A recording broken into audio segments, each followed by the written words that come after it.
The champagne flute shattered on the marble floor. Its crystalline fragments caught the dim light of our bedroom, like broken promises. My hands trembled as I stared at my reflection in the vanity mirror. Bruises along my ribs, hidden beneath my silk evening gown. A forced smile painted onto my lips with crimson lipstick. Tonight was supposed to be our triumph, the annual company gala, where Kempton would receive his promotion, where we'd celebrate another successful year. Instead, it became the night my world collapsed, and my husband revealed his true face before everyone. But what Kempton didn't know, what none of them knew, was that the woman he humiliated tonight wasn't just his wife. I was the silent owner of everything he believed was his. Every dollar in his accounts, every brick of the company building, every thread of the life he'd built on lies. As I touched the tender spot on my ribs where his shoe had struck me, a cold smile spread across my face. Kempton Tatum had no idea what was coming for him. The real show was only just beginning. My name is Vicky, and until 6 months ago, I believe I was living a fairy tale. Kempton swept into my life 3 years ago, like a storm of charm and ambition. He was everything I thought I wanted. Handsome, confident, driven. He spoke of dreams and the future with such passion that I became entangled in his web of promises. What he didn't know was that I came from real money old family wealth I'd inherited from my grandmother and carefully invested and grown over the years. When Kempton pitched his business idea, I saw it as our chance to build something together. I funded everything, the startup capital, the office space, the equipment, but I did it through shell companies and silent partnerships. I wanted him to feel like the man, the provider, the success story. I was so foolish. On the morning of the gala, I stood in our kitchen, preparing Kempton's favorite breakfast blueberry pancakes with real maple syrup, the expensive kind he loved. Sunlight streamed through our floor-to-ceiling windows, making the marble countertops gleam. I'd paid for the custom cabinetry, bearing his initials, the life I'd built around his ego. "Good morning, beautiful," Kempton said, wrapping his arms around my waist from behind. His cologne was different today, more expensive, musky, the same scent I'd recently noticed on his shirts. "Good morning, darling," I replied, leaning into his embrace despite the nagging feeling in my chest. "Ready for your big night?" He turned me around. His green eyes sparkled with excitement. "Are you kidding? I've been ready for this promotion for months. Bentley says the board is impressed with my quarterly numbers. Zayden thinks they might even give me a bigger office." I smiled, hiding the bitter truth. There was no board, no quarterly numbers beyond what I allowed. Kempton's 3 best friends, Bentley, Zayden, and Messiah, worked as mid-level managers in various departments, feeding his ego with half-truths and office gossip. They had no idea his success was built on his wife's hidden fortune. "I'm so proud of you," I lied, serving him the pancakes. "You've worked so hard for this." Kempton's phone buzzed. His face lit up as he read the message, and I caught a glimpse of the sender's name, Jasmine. My stomach twisted, but I said nothing. I'd been ignoring the signs for weeks. The late meetings, the mysterious calls, the way he'd started working out and buying new clothes. "Who's that?" I asked casually, refilling his coffee. "Just someone from the office. Nothing important." He quickly tucked the phone away. "Hey, you're wearing the blue dress tonight, right? The one that shows off your figure." I nodded, though his request made my skin crawl. He wanted me to look good in front of his colleagues. the perfect trophy wife to underscore his success. If only he knew every success he claimed was paid for with my money. The day dragged on with preparations. I had my hair done at the salon, my nails painted in the perfect nude shade, my makeup applied by a professional stylist who charged more per hour than most people earned in a day. All of it billed to accounts funded by my inheritance, though Kempton believed it came from his hard-earned salary. As evening approached, I slipped into the midnight blue dress he had demanded.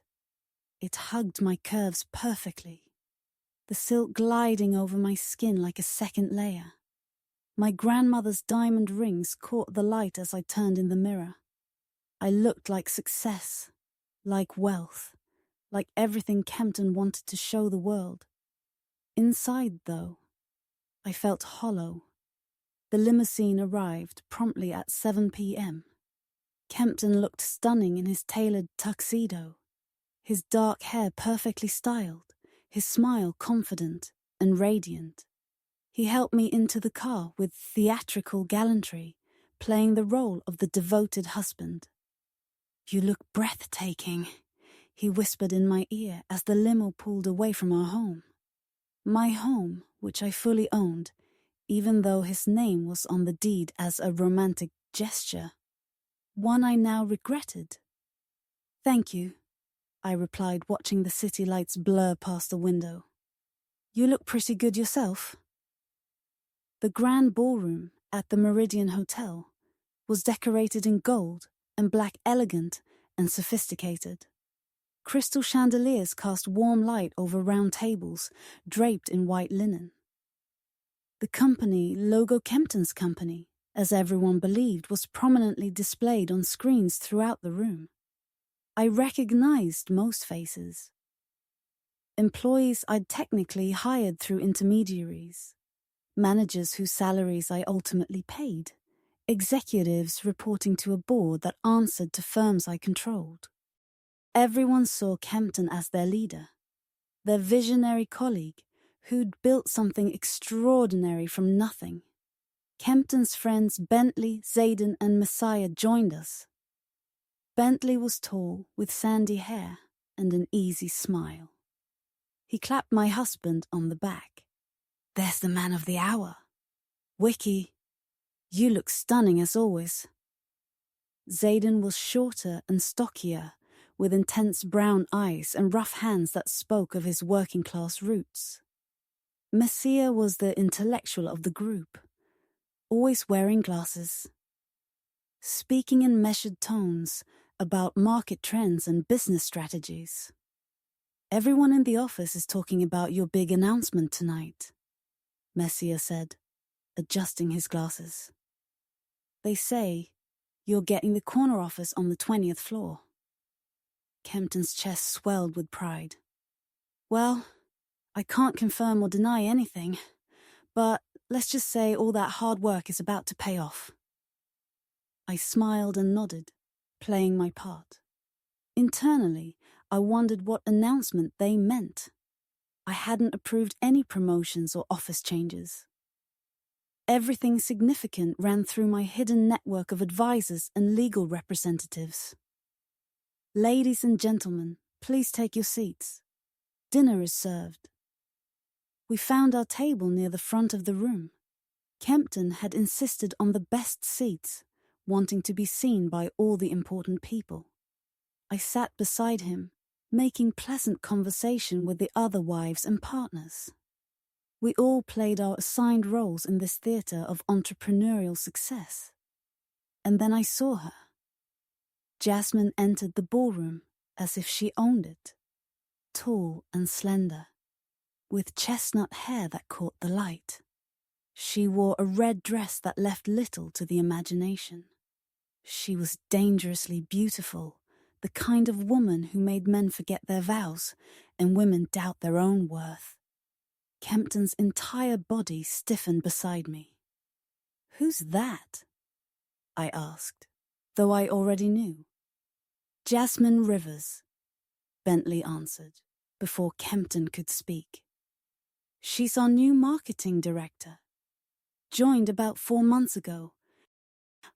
4 months exactly, when Kempton started working late and buying new cologne. Jasmine scanned the room, her eyes locking onto Kempton's.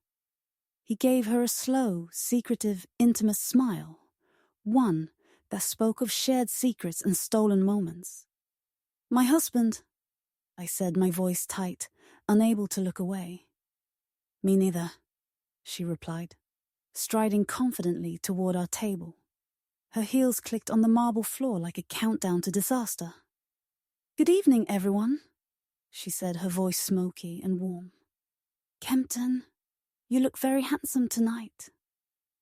The words were harmless enough, but the way she said them, the way she looked at him, felt like a caress. Every woman at the table recognized the threat she posed. The men only saw a beautiful woman complimenting their friend. "Jazz, this is my wife, Vicky," Kempton said, his voice slightly tense. She extended a perfectly manicured hand. "I've heard so much about you. Kempton talks about you constantly." "I bet he does," I thought, shaking her hand. Her grip was firm, confident, challenging. This wasn't a woman who shied away from anything she wanted. "All good things, I hope," I replied, returning her smile. "Oh, absolutely. He always says how supportive you are, how much you understand his dedication to work." Her eyes sparkled with amusement. "It must be so wonderful to have a husband so committed to his job." The double meaning hit me like a slap. Kempton shifted uncomfortably in his seat, but said nothing. Even his friend seemed oblivious to the tension, too captivated by Jasmine's beauty to notice the knife she'd just slid between my ribs. Dinner was served, prime rib and filet mignon, the best the hotel offered. I barely tasted it.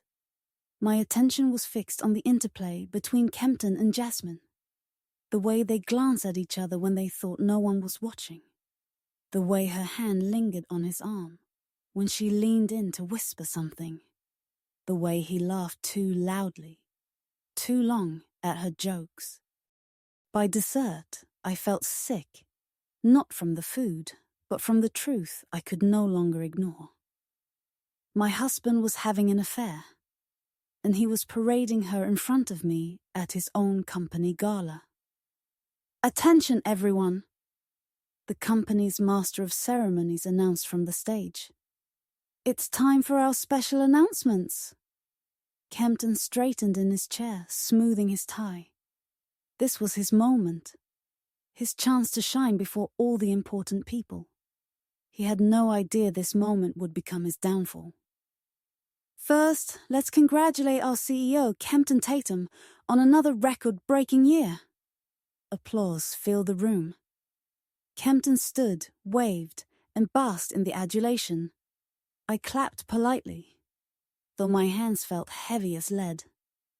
"And now, for our special surprise of the evening, Kempton, would you please join us on stage?" My husband practically floated to the podium, his smile wide and self-assured. He shook the MC's hand and took the microphone. "Thank you all for being here tonight. When I founded this company 3 years ago, I had a vision to build something that would transform the industry, something that would make a real difference. My company, my money, my vision, my difference." But I sat silently, my smile frozen in place. I couldn't have done any of this without the support of amazing people. My team, my friends. He looked directly at me. For a moment, I thought he might acknowledge my role, my sacrifice, my love. And my incredible wife, Vicky, who stood by me through everything. More applause, I waved, feeling like a fraud. But tonight isn't just about celebrating the past. It's about looking to the future. And I'm thrilled to announce some major changes to our corporate structure. A chill ran down my spine. I hadn't approved any structural changes. Effective immediately, I'm promoting myself to chairman of the board, and I'm pleased to introduce our new CEO. He wouldn't. He couldn't. Please welcome to the stage our new Chief Executive Officer, Jasmine Rivers. The room erupted in applause as Jasmine strode onto the stage in her red dress. She kissed Kempton on the cheek, lingering a moment too long, then took the microphone. Thank you, everyone. I'm honored to step into this new role. Kempton and I have worked very closely to ensure a smooth transition. Very closely. The words echoed in my mind as the reality hit me. This wasn't just an affair. It was a coup. Kempton was trying to push me out of my own company, replace me with his lover, and do it all publicly. Humiliating me in front of everyone. But he'd made one critical mistake. He still didn't know who truly owned everything. I sat paralyzed in my chair, watching my husband and his lover accept congratulations from a crowd that included my own employees. Bentley, Selden, and Messiah cheered loudly, oblivious to the betrayal unfolding right before their eyes. When Kempton and Jasmine returned to our table, they radiated triumph. She took the seat beside him, effectively pushing me out of the conversation as everyone congratulated them on their new partnership. This calls for champagne, Bentley declared, waving over a waiter. As the Dom Perignon flowed, I watched Kempton's hand rest on Jasmine's thigh under the table. I saw the meaningful glances they exchanged. I watched my husband celebrate his betrayal with money I'd provided. In that moment, anger began to rise. Cold, calculated, unstoppable anger. "Excuse me," I said, standing from the table. "I need to freshen up." Kempton barely glanced at me. He was too busy whispering something in Jasmine's ear that made her laugh like wind chimes. On unsteady legs, I walked to the restroom. In the mirror, I looked pale and shaken, like a woman who'd just watched her world collapse. And she had. But as I stared at my reflection, something shifted. Shock gave way to clarity. Pain hardened into cold, unwavering resolve. Kempton thought he was clever, smooth. He believed he could steal my company, humiliate me publicly, and ride off into the sunset with his beautiful new prize. He had no idea who he was dealing with. I retouched my lipstick with steady hands and returned to the party. The evening continued with dancing and networking. Kempton made sure to dance with Jasmine multiple times, holding her close, whispering in her ear, ensuring everyone saw how intimate they were. I danced with Bentley, with Selden, with Messiah. I smiled, made small talk, played the role of the supportive wife, thrilled by these exciting developments. Inside, I was already planning my next move. As the night drew to a close, Kempton was drunk on champagne and victory. Jasmine clung to his arm like a trophy, her red dress a beacon of conquest. His friends surrounded them, congratulating them, and excitedly discussing the company's future. That's when Kempton decided to make his final move. "You know what, guys?" He slurred, his words slightly blurred. "I think it's time I'm completely honest." The group fell silent, sensing the drama. "Wiki!" he called, beckoning me over with a crooked finger. I walked slowly toward them. Every instinct told me it was about to get worse. Kempton wrapped his arm around my waist, not lovingly, but possessively controlling, meant to keep me in place for what was coming next. I want everyone to know that my wife lately, how should I put it, has been more of a burden than a help. Nervous laughter rippled through the group. Jasmine's eyes gleamed with a malicious delight. "I mean, she's beautiful, no question," Kempton continued, his voice growing louder. "But she doesn't understand business. She doesn't get what it takes to succeed in this world. She's held me back with her constant questions and concerns about every little decision. My cheeks burned with humiliation, but I stayed silent. Let him dig his own grave deeper. That's why I need someone like Jasmine by my side. Someone who understands vision, sacrifice, what it takes to build something great. He pulled Jasmine closer with his free arm, trapping me between his betrayal and his cruelty. "So here's to new beginnings," he declared, raising his champagne glass. "To leaving the dead weight behind and embracing the future." And then he did it.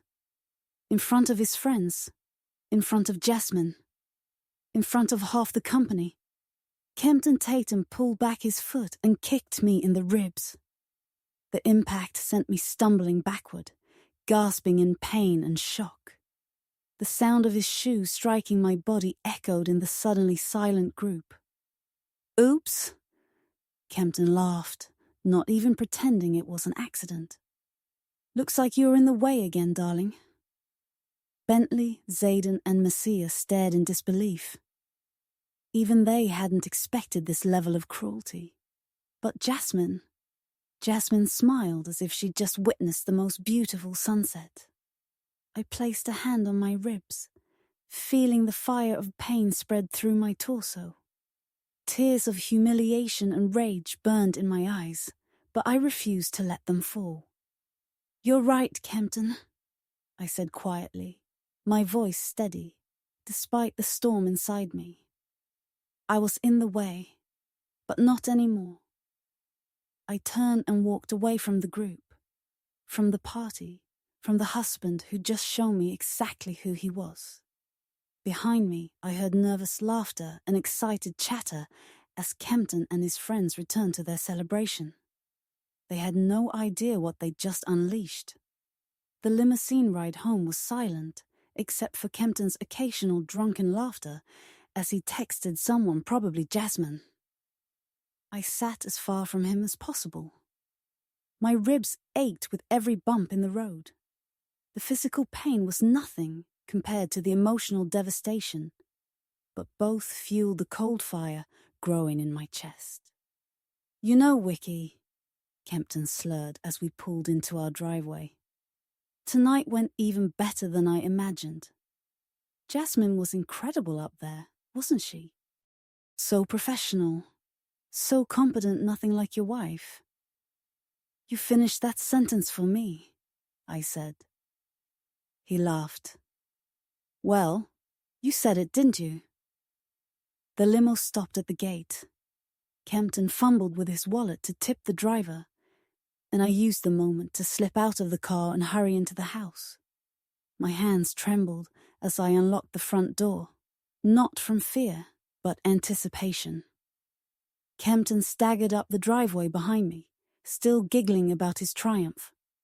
He had no idea he was walking into checkmate. "Wiki!" he called as I disappeared inside. "Where are you going? The night's still young."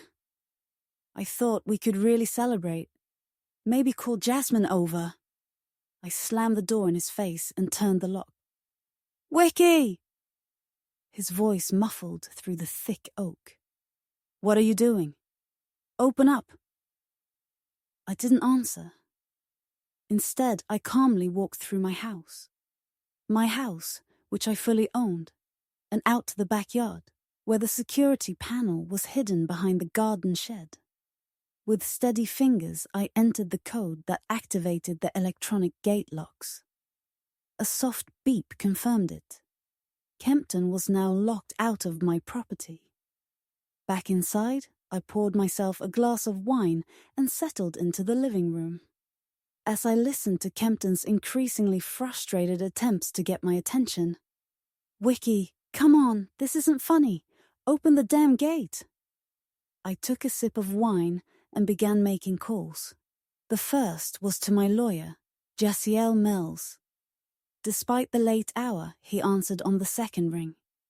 He'd been my grandmother's attorney and knew exactly how urgent midnight emergencies could be when you controlled assets worth hundreds of millions. Wiki, what can I do for you? Jasiel, I need you to freeze all accounts associated with Kempton Tatum personal and business. Everything. May I ask why? Let's just say our marriage has taken an unexpected turn. How quickly can I implement this? I can have provisional holds in place within an hour. Full documentation by morning.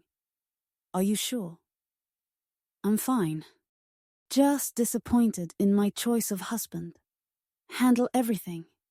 Do you want me to initiate divorce proceedings as well? Not yet. I want to see how this all unfolds.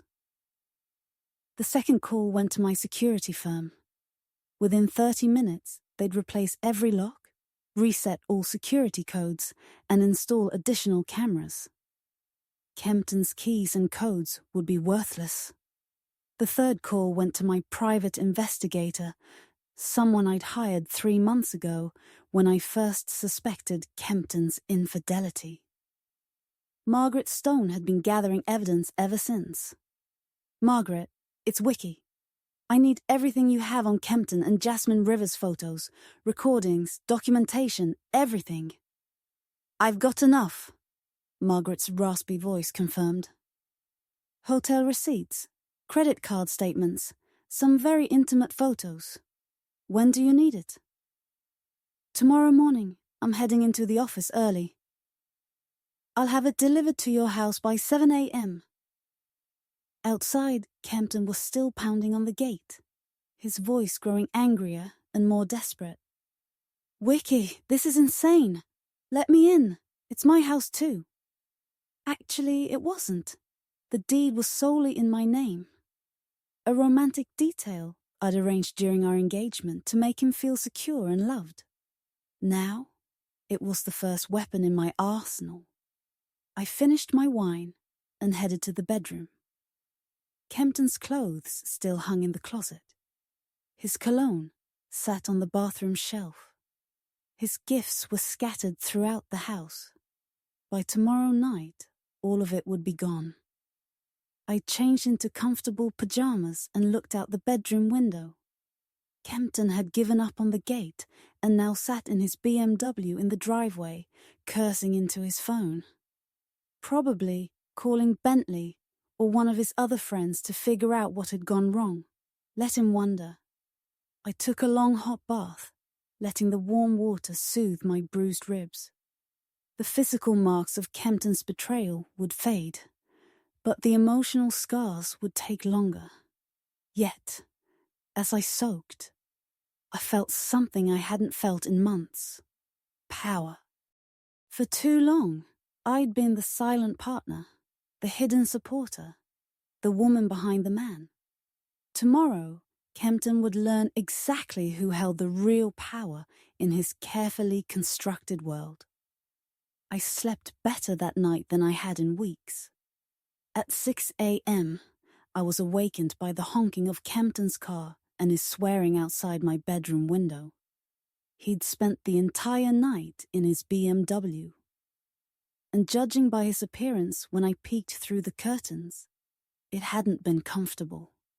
His tuxedo was wrinkled and stained, his hair disheveled, his face flushed with anger and exhaustion. He looked like a man whose world was collapsing. And it was. Margaret's courier arrived at 7 a.m. sharp with a thick manila envelope. Inside were dozens of photos documenting Kempton's affair him and Jasmine entering hotels, kissing in his office, sharing intimate dinners at expensive restaurants I'd unknowingly paid for. There were also financial records showing how Kempton had used company funds to spoil his lover, from jewelry to weekend getaways, all charged to business accounts. The irony was delicious. He'd used my money to betray me. I dressed carefully for the office, in a sharp black suit that radiated authority and respect. My ribs still ached, but I moved with purpose and determination. Today, Kempton Tatum would discover exactly who he'd married. At 8 a.m., I drove out through the garage's rear exit. Kempton still sat in his car at the front gate, probably assuming I was trapped inside, believing his tantrums would eventually break me. He was about to learn just how wrong he was. Tatum Industries headquarters occupied a gleaming 40-story building in the heart of downtown. Kempton believed he'd built this empire through brilliant leadership and visionary innovation. The truth? I'd purchased the building through a shell company, funded the initial investments through carefully concealed channels, and maintained control through a complex web of holding companies tied back to my grandmother's fortune. Kempton thought he was king of his castle. In reality, he was just a well-paid actor playing a role I'd written for him.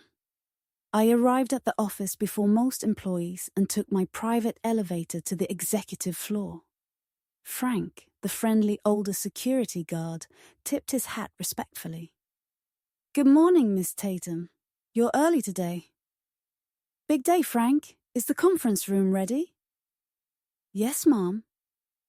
"Everything's set for your meeting." Kempton had no idea Frank and several other key personnel reported directly to me through confidential channels. He saw them as his employees, but their true loyalty lay elsewhere. I settled into the conference room and began making calls. The first was to the company's CFO, Thomas Wright, who managed the public-facing finances while implementing directives from my private finance team. "Thomas, I need immediate documentation transferring all executive authorities from Kempton Tatum to the most competent department head. Rachel Sander from operations has been doing exceptional work. She's essentially running daily operations while Kempton's been distracted." "Perfect. I'll draft the paperwork." "Rachel as interim leader. I want it done within the hour." Kempton would soon discover his position was never as secure as he believed. Next, I called Jasiel to confirm Kempton's accounts were frozen. The process was complete. Every credit card, bank account, and line of credit under his name was now locked. "He's going to be very unhappy when he finds out," Jasiel warned. "That's the point," I replied calmly. By 9 a.m., word had spread through the office that something unusual was happening. Employees gathered in small groups, whispering about the early morning management shakeup. Kempton's friends, Bentley Sadin and Messiah, arrived to find security escorting them to the conference room. "What's going on?" Bentley asked, his easy smile fading as he took in the serious faces around him. "Please have a seat, gentlemen," I said, gesturing to the chairs across from me. "We need to discuss changes in the company structure." "Where's Kempton?" Sadin frowned. "Shouldn't he be leading this?" "Kempton is currently indisposed. That's exactly what we need to discuss." I opened the manila envelope and spread the photos across the conference table, images of Kempton and Jasmine in compromising positions, receipts for expensive gifts and hotel stays, documentation of unauthorized use of company funds. The three men stared in shock at the evidence of their friend's betrayal. Not just to me, but to the company's financial integrity. "These expenses," I continued, pointing to the receipts, "represent approximately $200,000 in unauthorized personal charges to business accounts. Under normal circumstances, this would constitute embezzlement." Messiah picked up a hotel receipt, his face pale. "Kempton used company funds for this. Among other things, the jewelry alone cost more than most employees make in a year." "But he's the CEO," Zayden protested. "He can authorize those expenses." "Not without board approval for personal expenditures, and certainly not to fund an extramarital affair during work hours using company resources." Bentley stared at a photo of Kempton and Jasmine kissing in the CEO's office. I can't believe he did this to you, Wiki. I know you didn't. That's why you're not in trouble. But Kempton is. And anyone who continues to support his unauthorized actions will be too. The door opened and Rachel Zander entered, professional and poised in a dark blue suit. A competent woman in her 40s who'd been overlooked for years because Kempton preferred surrounding himself with male friends and attractive women like Jasmine. Gentlemen, I said, I'd like to introduce your new interim leader, Miss Rachel Zander. She'll be assuming all of Kempton's responsibilities, effective immediately. The three men stared in disbelief. Bentley found his voice first. You can't just do this. I mean, who approved this? Where's the board? I smiled coldly. The board approved it, unanimously. What they didn't know was that I controlled the board through proxy votes and shell companies. The unanimous decision had taken as long as it took me to sign the documents. But Kempton will never accept this, Marcia said. Kempton will accept whatever he's told to accept. Now, gentlemen, you have a choice.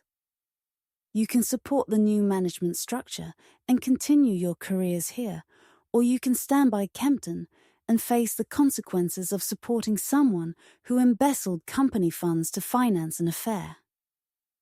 The room fell silent as they processed the information. They weren't bad men, just loyal friends who'd been blind to their buddies' flaws. But they weren't stupid, and they could see which way the wind was blowing. We support the new structure, Bentley said quietly, speaking for all three. We had no idea about any of this. Good. Rachel will explain the new reporting structure. I'm sure you'll find working under competent leadership far more fulfilling than enabling someone else's crisis. As the meeting ended, my phone rang. Kempton's name flashed on the screen, and I could practically feel his desperation through the device. I answered cheerfully. Good morning, Kempton. How was your night? You crazy bitch! He screamed so loudly I had to hold the phone away from my ear. What did you do to my accounts? My credit cards aren't working. The bank says everything's frozen. Where is it? Yes, there were some concerns about unauthorized financial activity. Nothing to worry about. I'm sure it'll all be cleared up. Cleared up? You did this. I know it was you. Open the damn gate and let me into my house. Actually, Kempton, it's my house. The deed is in my name. Remember that romantic gesture you found so touching 3 years ago? The silence on the other end was deafening. You're insane, he finally whispered. You can't do this. Oh, I can. You see, I've uncovered some troubling financial irregularities in the company. Books unauthorized personal expenses, misuse of company resources, that sort of thing. I'm sure it's just a misunderstanding, but until we get to the bottom of it. I'm coming to the office. We'll sort this out immediately. I'm sure Rachel will be happy to speak with you. However, you should know security has been instructed not to allow unauthorized personnel into the building. Unauthorized personnel? I'm the CEO. Actually, Rachel Zander is the CEO now. You've been temporarily relieved of your duties pending investigation into the financial irregularities. Have a nice day, Kempton. I hung up before he could respond. 20 minutes later, security called to inform me Kempton had arrived and was causing a scene in the lobby. I told them to send him up. I wanted to see his face when he realized just how completely his world had changed. Kempton stormed into the conference room like a hurricane, still in his wrinkled tuxedo from the night before. His hair was wild, his eyes bloodshot. He smelled like he'd spent the entire night drinking and sleeping in his car, which, of course, he had. "What the hell do you think you're doing?" he roared, slamming his hands on the conference table. I remained seated, calm and composed. "I'm protecting the company from someone who embezzled funds to finance his extramarital affair. Please sit down." "You look terrible." "I'm not sitting down. You can't lock me out of my own house. You can't freeze my accounts. You can't take my company from me." "Your house, your accounts, your company." I stood slowly, letting the full truth sink in. "Kempton, darling, none of it ever belonged to you. Not the house, not the company, not the accounts. Everything you thought was yours actually belongs to me." His face turned chalk white. "That's impossible." "Is it?" I stepped closer, my voice calm but relentless. "Think about it, darling. Where did the startup capital come from when you founded this company? Who paid for the office? The equipment? The first employees? Who quietly covered the gaps when your brilliant management failed to generate enough revenue?" Kempton's legs gave out, and he sank into a chair. The full weight of his situation was finally dawning on him. "You've been playing with my money, Kempton. Every success you claimed, every achievement you celebrated, every moment of pride, it was all bought with my inheritance. You're not a self-made man. You're a dependent who bit the hand that fed you. The prenup, the joint accounts, it was all structured to protect my assets while letting you believe you had control.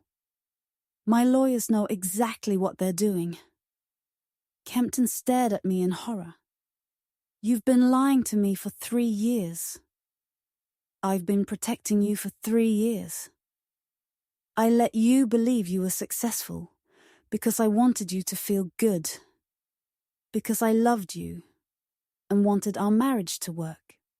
But last night, when you kicked me in front of your friends and your lover, when you publicly humiliated me and announced your plan to replace me with another woman, that's when I knew it was time you learned the truth. I didn't mean to kick you. I was drunk.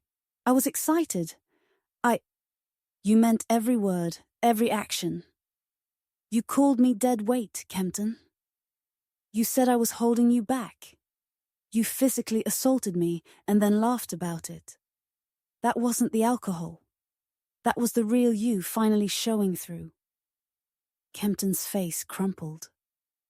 "Wiki, please, it's not what you think. I was drunk. I was stupid. Jasmine means nothing to me. She's the woman you've been sleeping with for 4 months, wasting my money on hotels and expensive gifts. She's the woman you appointed CEO of my company without my permission. She's the woman you plan to leave me for." The door opened and security guards entered. I'd called them while Kempton processed his new reality. "Gentlemen, please escort Mr. Tatum from the building. He's no longer authorized to be here." "You can't do this!" Kempton screamed as the guards approached. "I'll sue you. I'll destroy you. You can't steal my life from me." "No, Kempton. You'll pay for 3 years of lies. For the affair, for the humiliation, and for trying to steal everything I built. The bill is due now." The guards took Kempton by the arms, and he collapsed in exhaustion.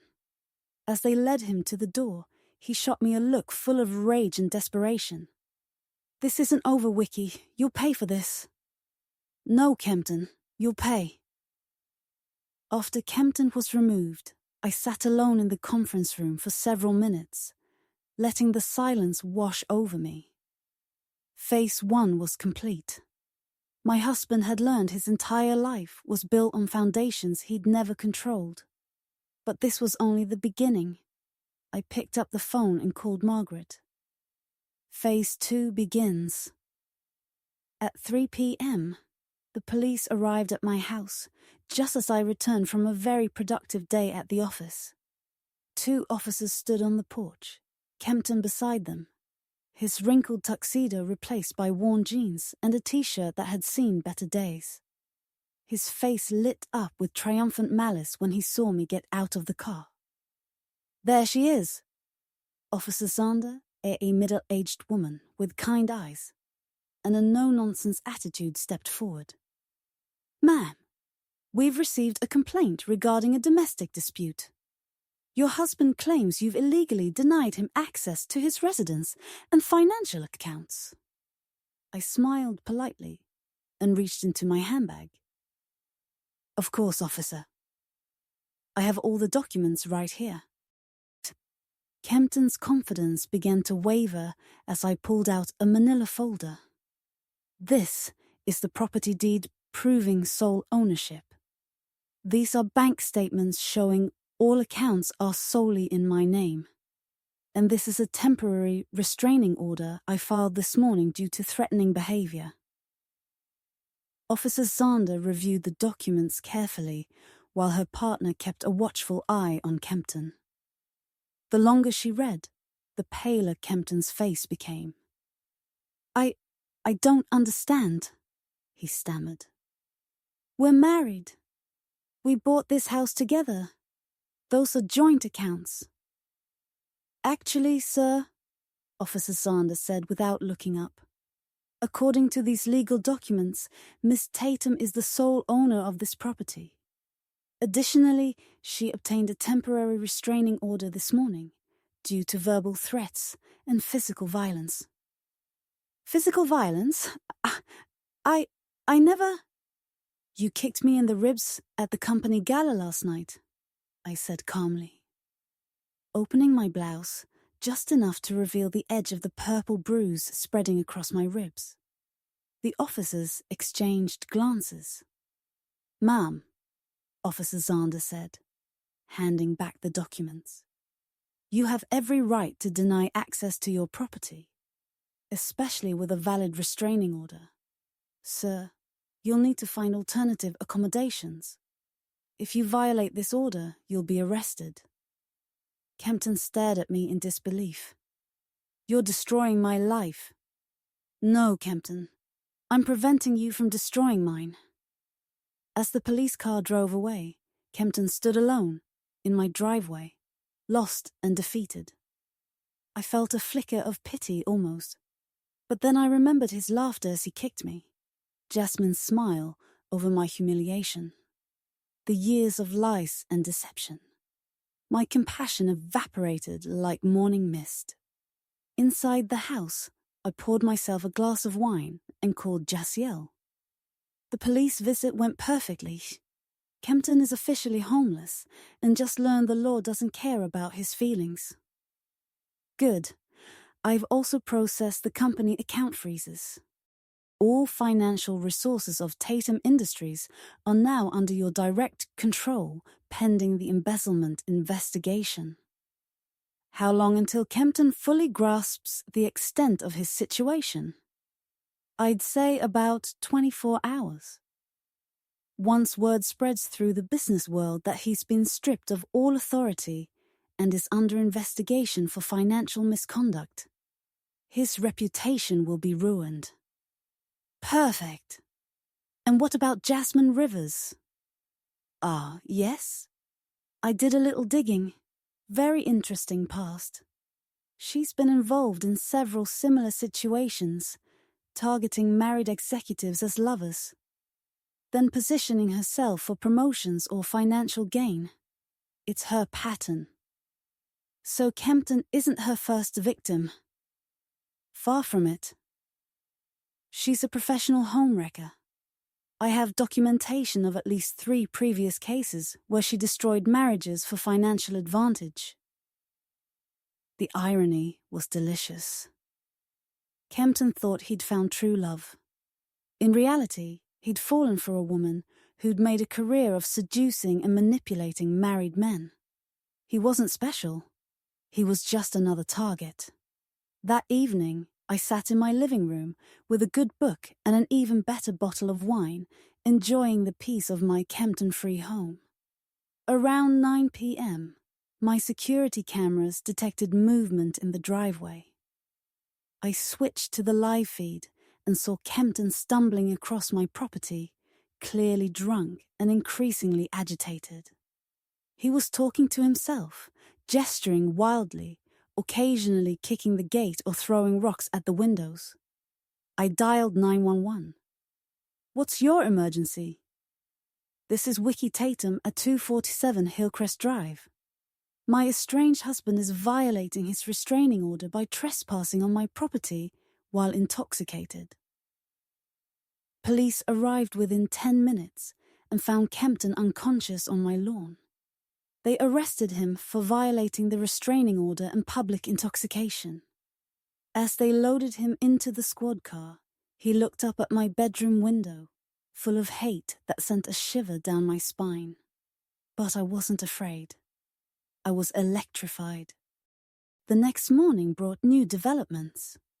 Rachel called to inform me Jasmine had stormed into the office, demanding to see Kempton, only to learn he'd been permanently banned from the building. She'd been furious, screaming about conspiracies and illegal takeovers. Security had to escort her out. Has she figured out her promotion was never legitimate? I think she's starting to realize Kempton had no authority to fulfill the promises he made her.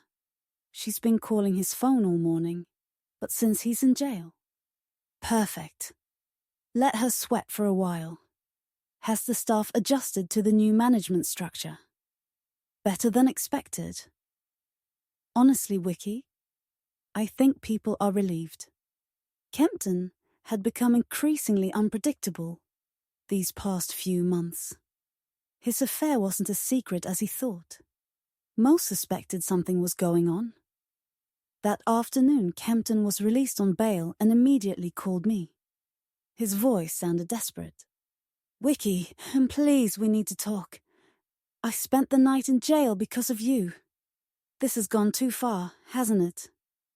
From where I'm standing, we're just getting started. What do you want? Money? I'll pay you back every cent you think I owe you.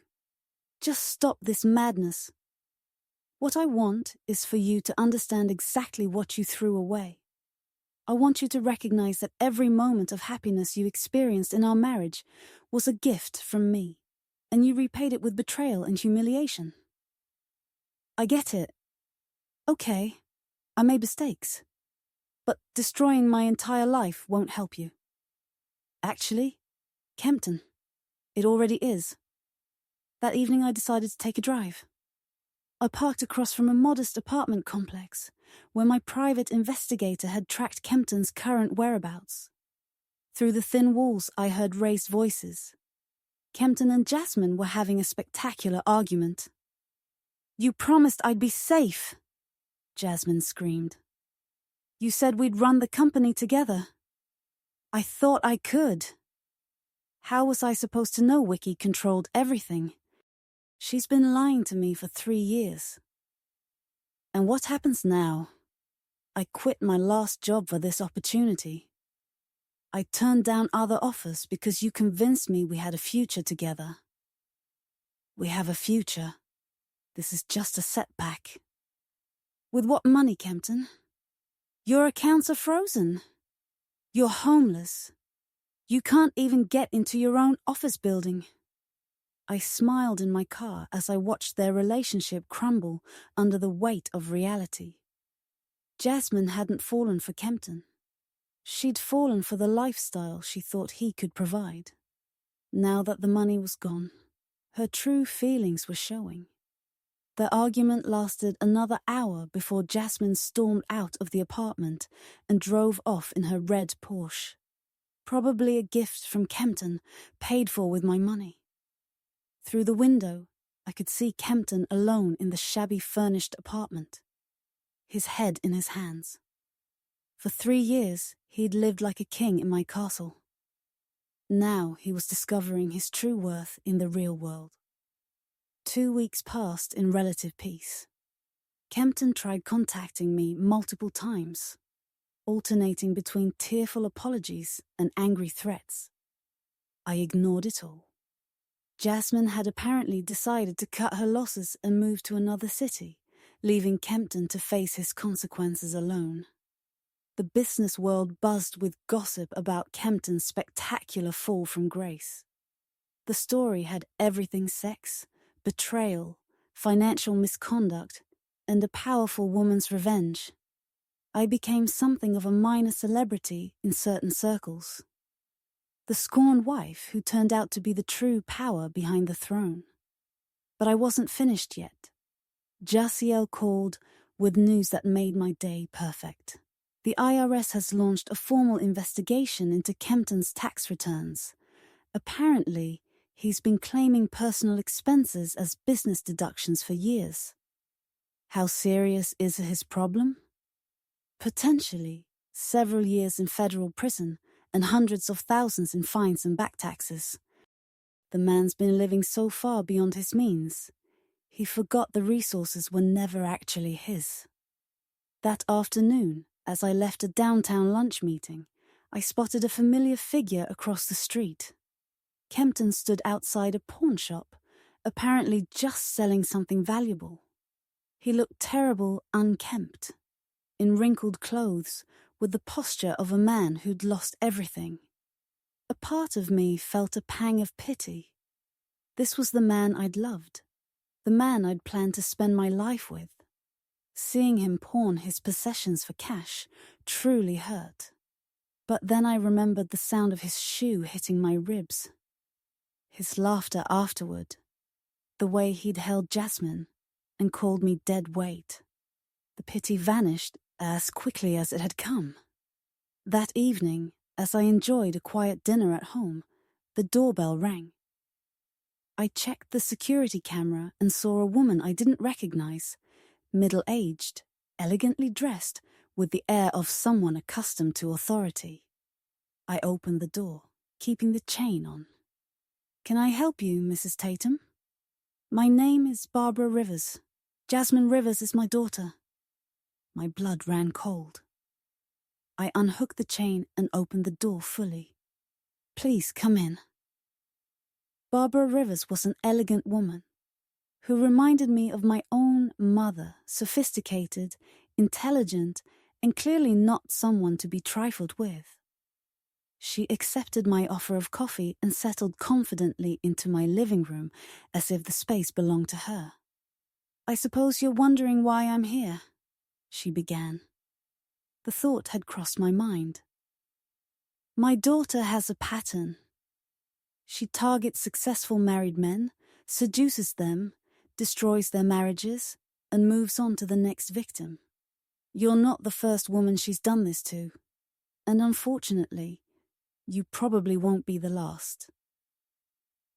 I leaned back in my chair, studying my unexpected visitor. "Why are you telling me this?" "Because I've made it my mission to correct her mistakes. And because what she did to you was particularly cruel, even by Jasmine's standards." Barbara's eyes hardened. "I've seen the video." "What video?" She pulled out her phone and showed me footage that turned my stomach. It was security camera footage from the hotel gala showing Kempton kicking me while Jasmine laughed and cheered him on. Someone had recorded the entire humiliating incident. Jasmine had posted the video on her private social media accounts, bragging to her friends about how she'd taught me a lesson. She'd found it hilarious. Rage surged through me like molten lava. It was bad enough that Kempton had humiliated me. But knowing Jasmine had recorded my degradation and shared it for entertainment made everything infinitely worse. "I've spent years trying to help Jasmine, trying to understand why she enjoys destroying families," Barbara continued. "But I've finally accepted that some people are just cruel. What I can do is warn her potential future victims and help her current ones achieve justice." "What kind of help are you offering?" Barbara smiled grimly. The kind that ensures Jasmine is held accountable for her actions. I have documentation of all her previous schemes, witness statements from other wives she's destroyed, financial records proving her pattern of behavior. Everything you'd need to file both civil and criminal charges against her. I studied the woman across from me. Why would you help destroy your own daughter? Because someone has to stop her before she ruins another family. And because filming your humiliation and sharing it for fun crossed a line even for her. We talked for 2 more hours. When Barbara finally left, I had enough evidence not only to destroy Jasmine's reputation, but potentially send her to prison for fraud, conspiracy, and a host of other charges related to her pattern of targeting married men. But first, I had one more surprise planned for Kempton. The next morning, I drove to Kempton's shabby apartment complex. I knew he'd be desperate to see me. His calls and messages had grown increasingly panicked as his situation became more hopeless. I knocked on his door at exactly 9 a.m. Kempton opened it in his underwear, clearly just waking up. When he saw me standing there, his face cycled through shock, hope, and desperate relief. "Wickie, thank God you're here. I've been going crazy trying to reach you. We need to talk. We need to fix this." "Yes, we do." I stepped into his pathetic little apartment. The room smelled of stale beer and despair. Empty pizza boxes and dirty clothes were strewn about. This was Kempton's life, without my money propping it up. "I know you're angry," he began, "and you have every right to be. I was an idiot. I was selfish. I threw away the best thing in my life for a woman who didn't even care about me. I know Jasmine never loved you. I've learned quite a bit about her pattern and motivations." Kempton's face lit up with pathetic hope. "Then you understand. She manipulated me, seduced me, made me believe I was special. But now I see the truth. You're the only woman I've ever truly loved." I pulled out my phone and showed him the video Barbara had given me. Him kicking me while Jasmine laughed and recorded everything. Kempton's face went pale as he watched his cruelest act of betrayal play out in high definition. "Where did you get this?" "Jasmine's mother. Apparently, your girlfriend was so proud of hurting me that she shared the video with her friends for entertainment." Kempton sank heavily onto his unmade bed. "I didn't know she was recording. I didn't know she'd share it." "But you knew you were kicking your wife in front of an audience. You knew you were calling me dead weight while holding another woman. You knew you were destroying our marriage to entertain your friends." "I was drunk. I was stupid." "You were cruel. And the fact that Jasmine found it so amusing to record and share proves you two deserve each other." Kempton looked up at me with tears in his eyes. "Please, Wickie. I'll do anything to make this right. I'll get help. I'll cut off all contact with Jasmine. I'll spend the rest of my life making it up to you." For a moment, I almost believed he meant it. Almost felt pity for the broken man sitting before me in his shabby apartment, facing bankruptcy and criminal charges. "There's something you can do for me." "Anything, just name it." I pulled a document from my bag divorce papers that would give me everything while leaving Kempton with only his debts and legal troubles. "Sign this."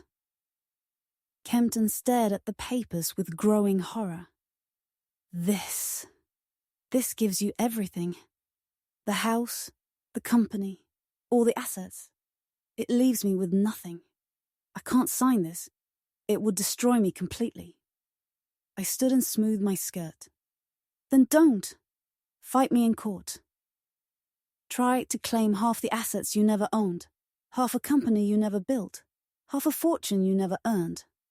Let's see how that works out for you. When the IRS investigation concludes, when the embezzlement charges are filed, when Jasmine's previous victims come forward to testify about her pattern of seducing and manipulating married men. Kempton's hands trembled as he held the papers. You're not the woman I married. Correct. The woman you married was naive and trusting. She believed in love, partnership, and the value of marriage vows. That woman died the night you kicked her in front of your lover and called her dead weight. I walked to the door, then paused and looked back at him one last time. The woman standing here now is someone who's learned that power without respect is meaningless, that love without loyalty is worthless, and that sometimes the only way to stop being a victim is to become something your enemies fear. I never wanted you as an enemy, Wiki. Then you shouldn't have made me one. I left Kempton sitting in his apartment, the divorce papers in front of him, knowing he had no choice but to sign. His legal troubles were mounting. His money was gone. His reputation was destroyed. Fighting me would only make everything worse. But I wasn't quite finished yet. 6 months later, I stood on the balcony of my penthouse office, looking out over the city I now ruled. Tatum Industries had been restructured and renamed Phoenix Enterprises. With me as the public face and Rachel leading operations, the company had reached heights Kempton could never have imagined under my strategic vision. The business world celebrated my story. I'd become a symbol of female strength, a woman who refused to remain a victim, and instead turned the tables on those who'd wronged her. Speaking engagements, magazine covers, book deals. The opportunities flowed to me like water, finding its natural course. Kempton, of course, had signed the divorce papers. He had no choice. The IRS investigation led to criminal charges for tax evasion, and he's currently serving 18 months in federal prison. His cell is probably smaller than the closet in our former bedroom. But the most satisfying justice was served to Jasmine. With Barbara Rivers' help, I built an airtight case against her fraud, conspiracy, and a dozen other charges documenting her pattern of targeting married men. The evidence was overwhelming. Financial records, testimony from previous victims, documentation of her systematic approach to seducing and manipulating wealthy husbands. The trial became a sensation. Jasmine, in a conservative suit that couldn't hide her true nature, tried to portray herself as a victim, just a woman looking for love, manipulated by the men she trusted. But the prosecution, secretly funded by me through intermediaries, dismantled her defense. Witness after witness testified about her calculated methods, her identical patterns, and her complete indifference to the families she destroyed. The jury deliberated less than 4 hours before finding her guilty on all counts. Jasmine is now serving 5 years in state prison, and her conviction made national headlines. Several other wives have come forward with similar stories, and authorities are investigating her activities in multiple states. Barbara Rivers personally thanked me. "You stopped her," she said simply. Finally, someone stopped her. Perhaps the most poetic justice was served to Kempton's 3 friends. Bentley, Zayden, and Messiah kept their jobs at Phoenix Enterprises, but their careers stalled. They were competent employees, but their association with Kempton's fraud and their failure to recognize or report misconduct had branded them as unreliable. They would never advance beyond their current positions. They'd learned that loyalty to the wrong person can be just as destructive as disloyalty to the right one. As I stood on my balcony, My assistant knocked on the door. "Miss Phoenix, your 3 p.m. appointment is here." I'd reclaimed my maiden name, Wiki Phoenix. It felt like a rebirth, a return to the woman I'd been before I lost myself in someone else's dreams. "Please send her in." The door opened, and a young woman entered who looked startlingly familiar, probably 25, with dark hair and anxious eyes. Behind her followed an older man in an expensive suit, clearly her attorney. "Miss Phoenix," the attorney began. "This is Miranda Victor.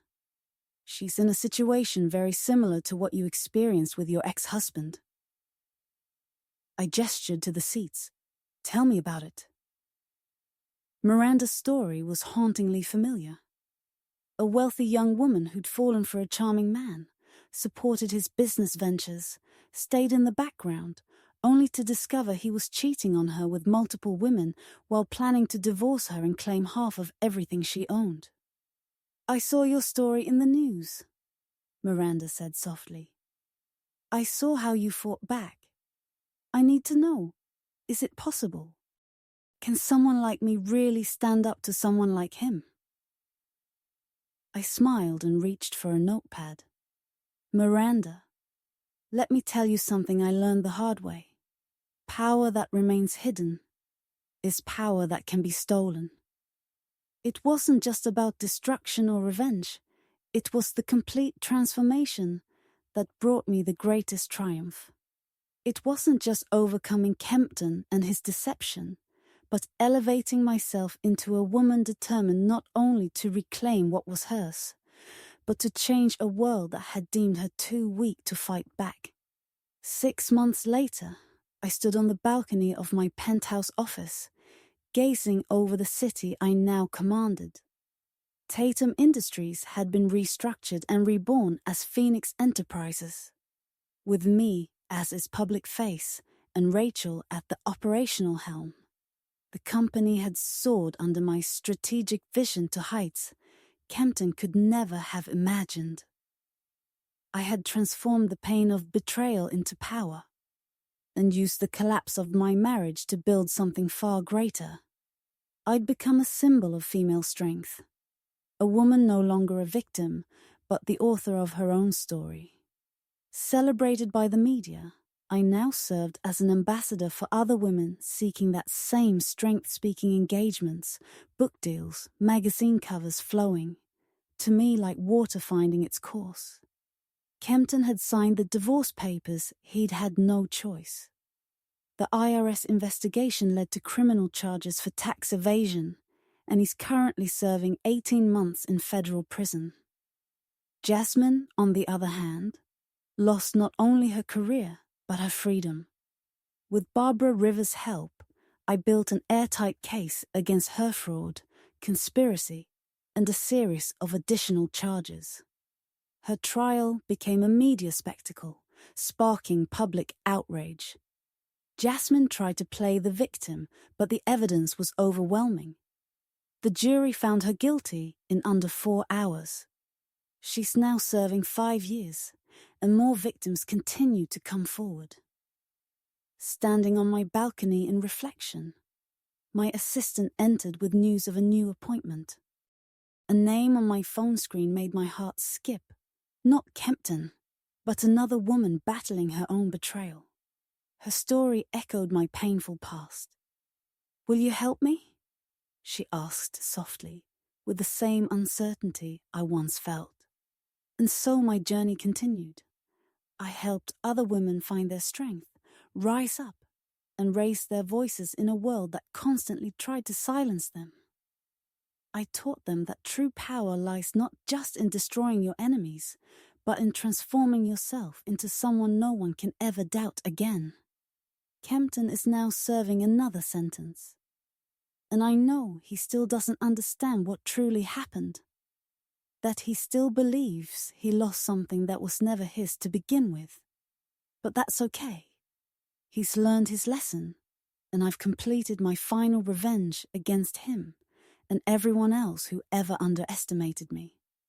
I raised my glass of wine and toasted the city. My success and every woman who's ever been told she wasn't strong enough to fight back. To rising from the ashes, I said aloud. And to the people who tried to burn you down, never forgetting the flames they ignited.